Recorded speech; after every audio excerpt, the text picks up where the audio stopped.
అక్షయం అంటే తరగనిది, నాశనం కానిది అని అర్థం. అక్షయ తృతీయ అంటే ఆ రోజు చేయవలసింది దానం చెయ్యాలి. కానీ బంగారం కొనుక్కో అని ఏ శాస్త్రంలోనూ చెప్పలేదు. ఆకలితో ఉన్నవాడికి అన్నం పెడితే వాడి ఆకలి నశిస్తుంది. పుణ్య కార్యక్రమాలు చెయ్యాలి. పక్షులకు, గోవుకు ఆహారం పెట్టాలి.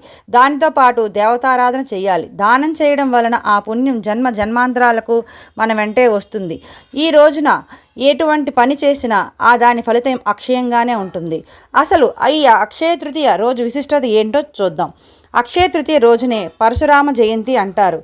గంగాదేవి భూమి మీదకి అవతరించిన రోజుగా కూడా చెప్పబడింది. సూర్య భగవానుడు పాండవులకు అనుగ్రహించి అక్షయ పాత్రను ప్రసాదించిన రోజు అక్షయ తృతీయ.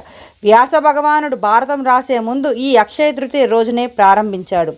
శివానుగ్రహంతో కుబేరుడు లక్ష్మీదేవితో సమానంగా ధనాధిపతిగా అయిన రోజు కూడా అక్షయ తృతీయే.